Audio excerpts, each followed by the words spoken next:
네, 안녕하십니까. 최청원 교수입니다. 오늘은 소송 행위의 추안이라는 제목으로 강의를 해보도록 하겠습니다. 자, 교재 내용을 공유하겠습니다. 네, 교재 내용이 공유되었습니다.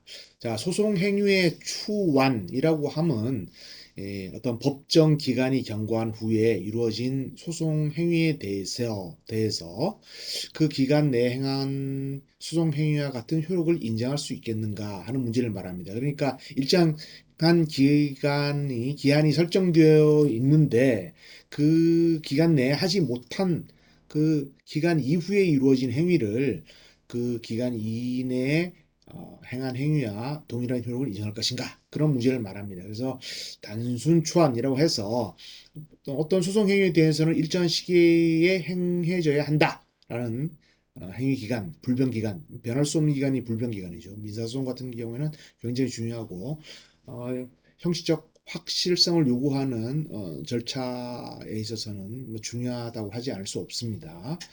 그래서 제가 뭐 강의를 할 때 이 불변 기간을 놓치거나 하면 there is no excuse다. 변명할 말이 없다. 뭐 이런 말을 많이 하는데 어떤 시기까지 어떤 행위를 해야 되는데 하지 않은 경우에 예를 들어서 상속권 회복 청구, 상속권 회복 어, 청구를 하려면 어, 예, 345조에 규정이 되어 있습니다.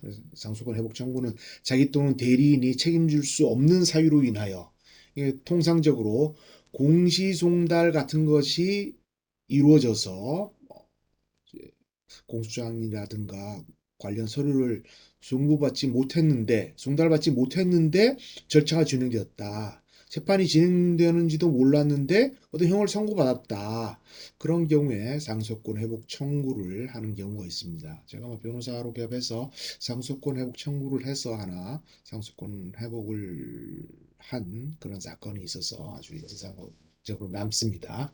약식 명령에 대한 정식 재판 청구권 회복 이것도 485조에서 345조를 준용하고 있기 때문에 이것도 인정이 되는데 검사로 근무할 때 피고인이 음, 정식 재판을 청구를 하지 않고 그냥 확정하는 그런 경우가 있어서 피고인의 이익을 위해서 정식 재판 청구하는데 도와주었던 뭐 그런 일이 있습니다. 자, 단순 추한은 이렇게 보시고 그다음에 순추한이 있고 보정적 추한이다 이런 말이 있는데 소송이라는 것이 단순히 정적인 것이 아니라 동적 발전적 성격과 소송 경제를 고려하여 소송 행위의 보정적 추한을 인정해야 되는 점에서는 일치하지만 어느 정도까지 인정할 것이냐에 대해서는 학설이 나뉩니다. 고소의 추한이라는 것은 이게 검사가 친고죄에 있어서 고소가 없다거나 심리 중에 비로소 친고죄로 판명된다거나 또 과형상 일죄 일부가 친고죄로 추가된 경우 뭐 이런 경우가 되는데 통상적으로 친고죄로 고소를 하는데 모욕죄인데 고소가 없이 기소를 했다 뭐 이런 경우를 생각하시면 좋겠습니다. 그래서 고소가 없는데도 그렇게 됐다라고 하면 어떻게 될 것인가 하면 그 소송 경제를 봐야지. 또 공소기각하고 또 기소하고 뭐 이렇게 하면 절차가 반복되는 거 아니냐. 적극적으로 인정해야 된다. 뭐 이런 설도 있고 아니 이거는 적법 유효권인데 없으면 어떡하느냐. 안 된다라는 것도 있고 뭐 그런 의견도 있고 뭐 절충설도 있는데 통상적으로 실무에서는 공소제기 흥계를 보장할 수 없다라는 그러한 속설의 입장이 있습니다. 사실 친고죄인데 검사가 그런 것을 확인하지 않고 고소를 제기했다. 고소를 제기했다라고 하는 것은 이제 벌점 먹고 이제 검사로서의 기본 태도가 안 된 거죠. 어, 속설이 타당하다라고 보입니다. 변호인 선임계가 늦게 냈다 이런 경우가 생길 수 있죠. 변호인 선임계가 늦게 내서 변호인이 의견서를 냈는데 변호인 선임계를 나중에 냈다. 그렇게 되면은 이게 피고인의 이익을 위해서 뭐 긍정적으로 봐야 된다. 그런 의견도 있지만 이거 안 된다. 그런 의견도 있고 특별한 경우에만 하나야 인정해줘야 된다. 이런 의견이 있는데 판례는 상소 이유서 제출 기간 후에 선임계가 제출된 때는 기간 전에 이유서를 제출했다 하더라도 선임계를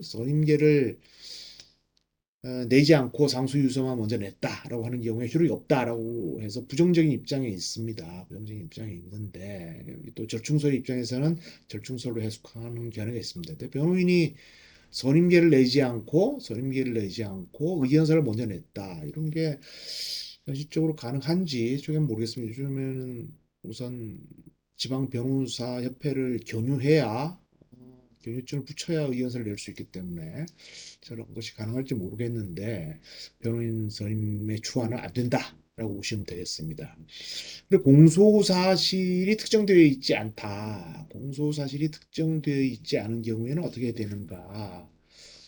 라고 하는 경우에 이게 공소사실을 특정해야 되시 현실적 심판의 대상이기 때문에 특정해야 되는데 특정하지 않으면 무효가 되는 거죠. 그런데 재판을 함에 있어서 좀 특정되어 있지 않다면 그 성명권을 행사해서 공소장을 특정하라고 하고 하는 것이 통상적이기 때문에 이게 사후에 특정되면 무효가 취소된다는 긍정설, 안 된다는 무효설, 제한적 긍정설 이렇게 되지만 통상적으로 재판을 함에 있어서 재판장이 성명권을 행사해서 특정하세요라고 하고 특정하지 않으면 공소기각을 하거나 그렇게 하면 되니까 이것도 마찬가지죠.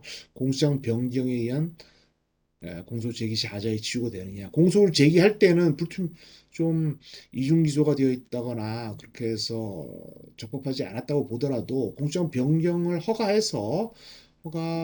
허가되었다면 위협 상태가 하자가 치유되는 것이 아니냐. 뭐 그런 의견이 될 수도 있겠죠. 그래서 공소가 특정되지 않았다거나 공소장 변경에 의해서 하자가 치유되었다고 본다면 소송 경제 입장에서 하자를 치유하는 것으로 보는 것이 옳지 않겠는가, 뭐 그런 생각이 됩니다. 그것이 소송을